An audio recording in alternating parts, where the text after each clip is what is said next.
आर्थिक अपराध इकाई और माननीय मुख्यमंत्री अगर नहीं रहते तो बीपीएससी खोल मट्ठा कर लेता। मैं अतुल प्रसाद को भी कटघरे में ला रहा हूं कि सर वो है नहीं, अभी तो उनको नहीं तो क्या थे ना सर, जब टीआर 1 टीआर 2 उसी प्रेस में छपा और उसी प्रेस में 3 वाला भी छपा, उसी से कैंसिल हुआ, तो टीआर 1 टीआर 2 के बारे में आप लिख के दीजिए कि उसमें कोई गड़बड़ी नहीं हुई है। तो आपको लग रहा है क्या कि कुछ गड़बड़ी हुई? 100%। नमस्कार दोस्तों, स्वागत है सभी लोगों का।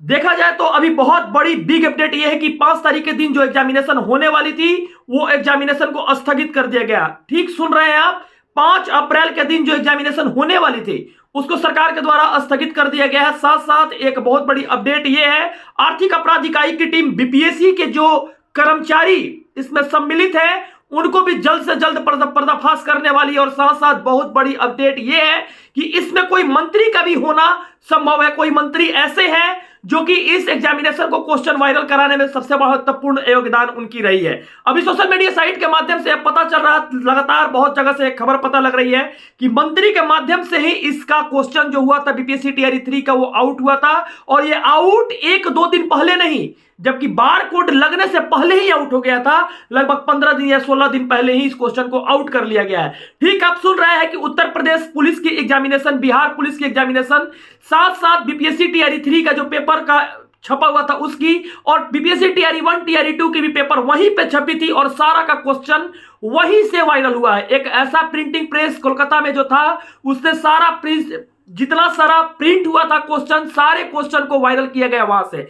मित्रों, मैं एक बात बोलना चाहता हूं कि आज एक बहुत बड़ी विडंबना है। बीपीएससी टीआरई 1 में, टीआरई 2 में क्वेश्चन जो आउट हुआ था इसके जरिया अभी पता नहीं लगाया जा चुका है, अभी तक पता नहीं लगा। लेकिन टीआरई 1 टीआरई 2 में जो क्वेश्चन आउट हुई है, ठीक इसी तरह से सॉल्वर गैंग के द्वारा बनारस में और देखा जाए तो झारखंड में और भी कहीं कहीं बैठकर उन लोग अपना अपना काम किए हैं और क्वेश्चन प्रश्न पत्र लीक करवाए हैं। तो इन लोग एक दूसरे को रटवाए भी हैं। यह बात सोशल मीडिया साइट के थ्रू पता चल रहा है और सब जगह सब कोई देख रहा है। आज गुरु रहमान सर का मैंने एक वीडियो देखा। गुरु रहमान सर का कहना है कि इसमें टीआरई 1 में और टीआरई 2 में पूर्ण रूप से धांधली हुई है, इस कारण से कटऑफ बहुत हाई गया है और इसकी पूर्ण रूप से जांच होनी चाहिए, क्योंकि कोलकाता का वही प्रेस है जहां पर टीआरई 1 टीआरई 2 की आप देख रहे होंगे कि वहीं से क्वेश्चन छपी है। और आइए सुनते हैं गुरु रहमान। आर्थिक अपराध इकाई और माननीय मुख्यमंत्री अगर नहीं रहते तो बीपीएससी खोल मट्ठा कर लेता। मैं अतुल प्रसाद को भी कटघरे में ला रहा हूं कि सर वो है नहीं, अभी तो उनको नहीं तो क्या थे ना सर, जब टीआर 1 टीआर 2 उसी प्रेस में छपा और उसी प्रेस में 3 वाला भी छपा, उसी से कैंसिल हुआ, तो टीआर 1 टीआर 2 के बारे में आप लिख के दीजिए कि उसमें कोई गड़बड़ी नहीं हुई है। तो आपको लग रहा है क्या कि कुछ गड़बड़ी हुई? 100%। सर को, गुरु रहमान सर को सुनने के बाद यह प्रतीत होता है कि जो क्वेश्चन वायरल हुआ है, जो क्वेश्चन आउट हुआ है, ये कोई और नहीं बल्कि वही प्रिंटिंग प्रेस छापी है। आर्थिक अपराध इकाई की टीम इसकी भी जांच करेगी, लेकिन इसकी जांच का अभी तक कोई किसी प्रकार का देखा जाए तो अभी सूचना नहीं मिली है आर्थिक अपराध इकाई की टीम को। लेकिन पटना हाईकोर्ट के थ्रू यह जांच की टीम जरूर इसमें संगठित होगी और पटना हाईकोर्ट में आप देखे होंगे कि अमिताभ दास सर जो है वो केस करने वाले हैं। टीआरई 1 टीआरई 2 का भी जांच होगी। अमिताभ दास सर जो मैं तो पूरा बिहार के बच्चों की लड़ाई लड़ रहा हूं। अभी मैं बता रहा हूं लोगों को कि वकील से मैंने बात कर ली है, मेरा पीआईएल तैयार हो रहा है। पीआईएल मतलब जनहित याचिका।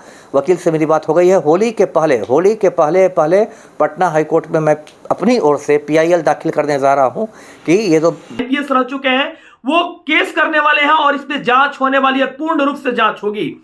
टीआरई 1 टीआरई 2 के जांच होने के बाद आप देखे होंगे कि महिला आरक्षण एक बहुत बड़ी मुद्दा रही कि बाहर के राज्यों के जो महिलाएं हैं बिहार में आरक्षित रूप से यहां पर जॉब कर रही है, उनको भी आरक्षण मिला है। इसके साथ साथ देखा जाए तो बिहार में जो देखा जाए तो ईडब्ल्यूएस कैंडिडेट, चाहे देखा जाए तो ओएच कैंडिडेट, पीएच कैंडिडेट, बहुत सारे लोग ऐसे भी हैं जो सर्टिफिकेट बनाकर इस बहाली में इन किए हैं और उनको एक तरह से देखा जाए तो पूर्ण रूप से भी जांच नहीं हुई, जिस कारण से अभी तक वो जॉब कर रहे हैं। अभी भी बिहार शिक्षक बहाली में जितने सारे लोग इस बहाली में सम्मिलित हुए हैं, एग्जामिनेशन दिए हैं, इसमें एक ही दल के लोग नहीं बल्कि बहुत सारे दल के लोग ऐसे हैं जो अभी चिन्हित हो रहे हैं। लेकिन आर्थिक अपराध इकाई की टीम को अगर यह मौका मिलेगी तो आप देखिएगा टीआरई 1 टीआरई 2 भी कैंसिल होगा। और ये पुरजोर तरीका से, एक तरह से मैं बता देता हूं कि अभी चुनावी एजेंडा पर बात हो रही है और अभी नेता लोग अपना एग्जामिनेशन दे रहा है कि कैसे लूट फसोट दिस डैट करके सीट ले ले। और अभी तक कोई मुद्दा की बात नहीं है। अभी भी किसी भी बिहार में किसी भी जगह पर चले जाइए, ना ही कोई एजुकेशन की बात होती है, ना ही कोई हॉस्पिटल की बात होती है, ना ही कोई रोजगार की बात होती है। जय श्री राम की नारे लग रही है, जय श्री राम के नारे के साथ साथ हमने ये किया, हमने वो किया, यही टेंडेंसी हो चुकी है कि हमने 17 महीना में ये कर दिया, वो कर दिया। किसी ने कुछ नहीं किया।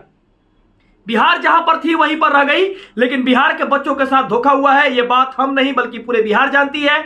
और एक बात आप लोगों को मैं बोल देता हूं, अतुल प्रसाद सर के द्वारा जो लेटर निकाला गया था, जो जांच की मांग हुई थी टीआरई 2 में कि क्वेश्चन पत्र खुले हुए थे, क्या इसके बारे में अतुल सर ये बात बोलेंगे कि या नहीं बोलेंगे? उन्होंने यह 3 तारीख के दिन हिंदुस्तान पेपर में अपना फरमान दिया था कि 18 वो जिला ऐसे है जिसमें क्वेश्चन पत्र वायरल हुआ है और क्वेश्चन का सील टूटा हुआ है। लेकिन आर्थिक अपराध इकाई की टीम को इसको आखिर मौका क्यों नहीं मिले? बीजेपी की सरकार आखिर चुप क्यों है? जब बीजेपी की सरकार कहती है कि हम यहां पर न्याय के लिए लड़ेंगे, आज बच्चों को भी देखिए तो पटना में लाठी डंडे से पीटा गया। खुद आप लोग इस चीज को देख लीजिए कि बच्चों को देखिए किस तरह से प्रशासन स्टूडेंट लोग को बंद किया जा रहा है। स्टूडेंट लोग को कैसे किया जा रहा है प्रशासन, देखिए धक्का मुक्की हो रहा है स्टूडेंट लोग को। ये देखिए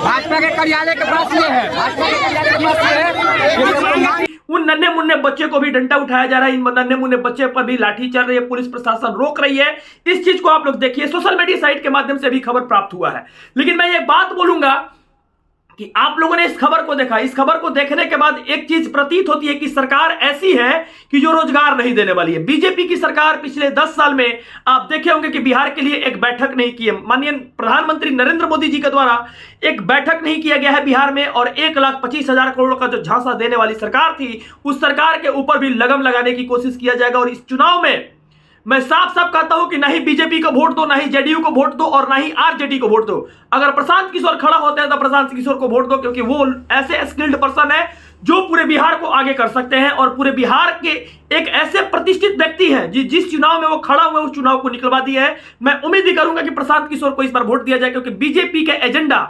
बहुत ही गलत है बिहार के लिए। क्योंकि बिहार के लिए बीजेपी सोची ही नहीं है, तो हम लोग को आगे क्या करेगी, किस तरह की, मतलब कौन सा मुद्दा पर बीजेपी चुनाव लड़ रही है बिहार में, मुझे तो ये पता ही नहीं चल रहा है। लेकिन बीजेपी ये दावा कर रही है कि नहीं मुझे 40 पे 40 सीट मिलेगा। बिहार के बच्चे जो लोग बेरोजगार हैं उनको मैं बोलूंगा, बार बार कहूंगा और हमेशा कहूंगा कि अपना एक वोट सोच समझ कर दीजिए और अपने आस पड़ोस और अगल बगल के लोगों को भी सोच समझ कर वोट देने का मौका दीजिए, क्योंकि यही लोग फिर से 5 साल शासन करेंगे और लाठी डंडा चार्ज करेंगे आपके ऊपर और युवाओं के ऊपर लाठी चार्ज करेंगे। जब भी रोजगार मांगने जाइएगा पटना में अगर आइएगा तो आपके ऊपर लाठी चार्ज होगा।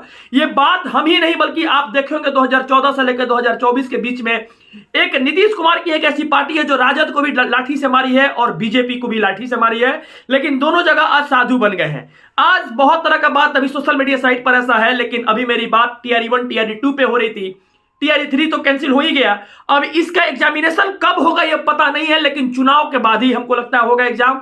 चुनाव के बाद क्यों होगा? क्योंकि अभी नेता मंत्री लोग अपना एग्जामिनेशन दे रहे हैं, उस एग्जामिनेशन में प्रशासन चूक नहीं जाए, इसलिए सबको एक दूसरे का विरोध करेंगे, दल बदल इधर उधर होगा। यानी ये चुनाव के बाद लगभग जून या जुलाई में एग्जामिनेशन होगी, और ये एग्जामिनेशन हमको लग रहा है कि जुलाई में होगी। बीच में किसी प्रकार के इंटरप्शन सरकार पसंद नहीं करेगी और एग्जामिनेशन नहीं लेगी। और बीच में जहां तक मुझे उम्मीद है कि चुनाव जैसे बीतेगा उसके बाद एग्जाम होगी कि नहीं होगी ये भी कोई नहीं जानता है, क्योंकि सरकार बीजेपी की है। सरकार अगर बीजेपी की रहेगी तो आपको याद होगा कि पिछला बार कितना बार लाठी डंडा आप लोग भी खाए हैं, हम लोगों ने भी खाया है। लेकिन ये एग्जामिनेशन का जो पहलू आती है, इस एग्जामिनेशन के पहलू को देखा जाए तो बीजेपी एक तरह से देखा जाए तो बेरोजगार पार्टी बच्चों को बना देती है और बेरोजगार लड़कों को कर देती है। इसलिए बीजेपी के सरकार में कुछ कहना मुझे भी उचित नहीं है, क्योंकि आप लोग खुद समझदार है कि बीजेपी जो पार्टी है वो रोजगार के लिए नहीं है।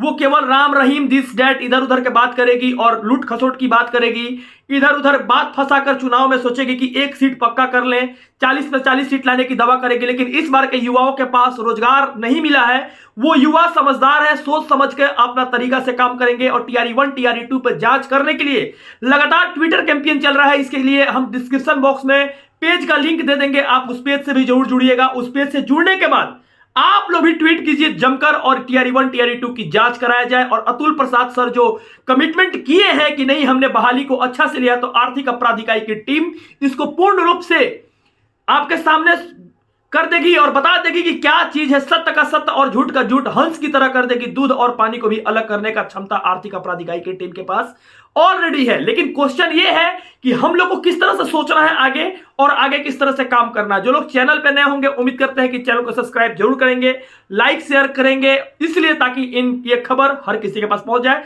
जय हिंद, जय भारत।